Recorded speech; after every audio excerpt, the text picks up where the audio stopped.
नमस्कार दोस्तों, स्वागत है एक बार फिर से हमारे चैनल पे। दोस्तों आज निफ्टी है वो भी 25,000 क्रॉस कर गया और सेंसेक्स भी 1000 पॉइंट की इसने एक बार बढ़त ले ली थी। तो दोस्तों आज ये हुआ क्यों, ये आप निफ्टी का इधर देख सकते हो चार्ट जो है, यहाँ पे स्टार्टिंग से ही अच्छा किया इसने, 25,000 क्रॉस करके फिर रेगुलर बना रहा हो, बाद में थोड़ा बीच में डाउन आया, लेकिन फिर एक तरीके से स्टेबल सा रह गया, कोई मतलब डाउनग्रेड नहीं है। अपन सेक्टर वाइज बात करें इसके अंदर तो ये अपन देख सकते हैं कि आईटी सेक्टर है वो 0.43% थोड़ा सा डाउन रहा।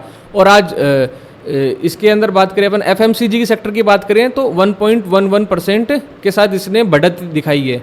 और उसके बाद में ऑटो सेक्टर सबसे ज़्यादा आया है, ऑटो सेक्टर में 4.26% का एवरेज ऑटो सेक्टर है, उसने बढ़त बनाई है। उसका कारण क्या है वो मैं आपको भी बताऊंगा। उससे पहले अपन थोड़ा डिटेल में सेक्टर वाइज चर्चा कर लेते हैं। मेटल सेक्टर ने भी 1.9% की बढ़त ली है, ऑयल गैस, ऑटो सेक्टर, ये सारी चीज़ें आज मोस्टली सारा कवर अच्छा ही रहा। पावर सेक्टर की बात करें तो थोड़ा सा 0.28% डाउन रहा।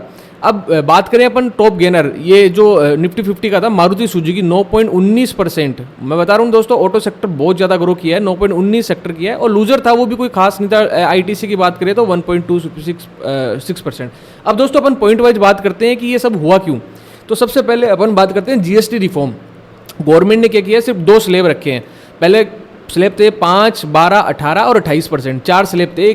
कुछ चीज़ें 5% में आती थी, कुछ 12 में आती थी, कुछ 18 में आती थी। तो दोस्तों यहाँ पे गवर्नमेंट ने किया है कि सिर्फ ये 2 सेगमेंट छोड़े हैं, 18% और 5%। तो वाली 28 वाली चीज़ें आ गई 18% में और 12 वाली चली गई 5% में। तो ये रिफॉर्म इन्होंने किया है गवर्नमेंट ने। तो इसकी वजह से सारा जो निवेशक होते हैं मार्केट के अंदर उनका इंटरेस्ट बना है अपने मार्केट के अंदर। तो दोस्तों ये आप यहाँ पे देख सकते हो कि GST reform will benefit poor, middle class, entrepreneur, trader, businessman, every person, मतलब हर आदमी को जाएगा। क्यों?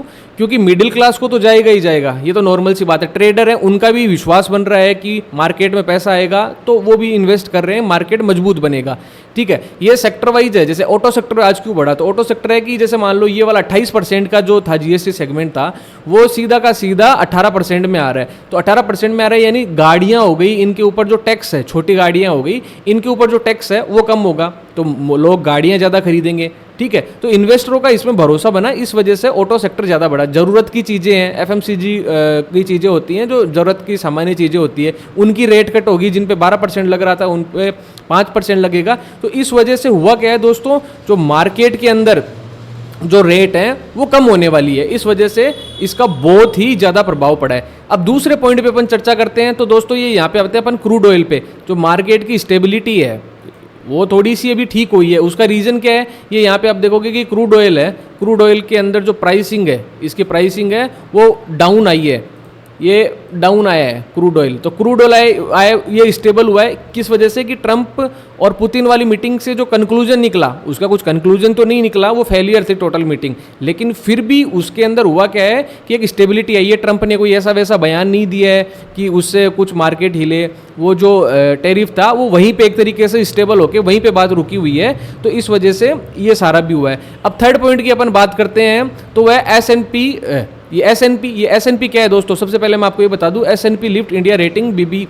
तो इसका रीज़न क्या है मैं आपको बताना चाहता हूँ कि ये जो सबसे पहले तो आप ये जानो S&P क्या है। S&P एक अमेरिका की एक संस्था है जो रेटिंग करती है कि कौन सी इकोनॉमी कौन से कंट्री की किस हिसाब से ग्रो करेगी। तो इसने जो रेटिंग अभी 5-7 दिन पहले दी थी, जब मैंने आपको वीडियो बनाया भी था, इसने अपने पहले रेटिंग थी BBB- यानी BBB- में थी। अब इन्होंने इस रेटिंग को बढ़ा करके ये यहाँ पे आप देख सकते हो BBB पॉजिटिव में कर दिया है। और जो ग्रोथ रेट है वो इन्होंने भी बढ़ा करके जो इंडिया की थी वो करीबन 6.8% एनुअली दिया है। ये डाटा जो था अभी 5-6 दिन पहले इन्होंने 6.5% के दिया था, लेकिन अभी इसको बढ़ा के 6.8% कर दिया, यानी इंडिया की GDP उसी प्रकार से ग्रो करेगी।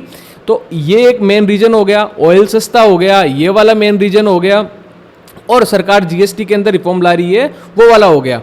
और जो क्लोजिंग थी वो एक टेक्निकल बाउंस नहीं थी। आज की जो रैली थी स्टॉक मार्केट के अंदर, ये आप सोच रहे हैं कि ये स्टार्टिंग पे ये रैली बनी थी, ये कोई बाउंस बैक नहीं था, ये एक समायोजन था, ये एक सभी की मिली जुला हुआ कंक्लूजन था। किन किन का? क्रूड ऑयल का, जीएसटी रिफॉर्म का, S&P की रेटिंग का, और ये जो जीएसटी रिफॉर्म की वजह से जो महंगाई है, जो इन भाई का इनका कॉम्बिनेशन है। इन सब का कॉम्बिनेशन मिला के मार्केट में इन्वेस्टरों को इंटरेस्ट बनाया, इसलिए वो मार्केट में आए। और हो सकता है धीरे धीरे जो FIIs है वो भी वापस लौटने लग जाए और उस टाइम पे अपना मार्केट अच्छे से बूम करेगा। दोस्तों ये जो आज का विश्लेषण था ये मैंने आपके सामने किया है। जो मेन मोटे मोटे टॉपिक थे वो सारे मैंने आपके सामने कवर कर दिए। जो मेन GST का था, S&P रेटिंग था, क्रूड ऑयल डाउन आया था वो था, सेक्टोरल इंडेक्स, में सब मैंने आपको समझा दिया है। दोस्तों मिलते हैं नेक्स्ट वीडियो में कल, और फिर कल के टॉपिक पे चर्चा करेंगे। धन्यवाद।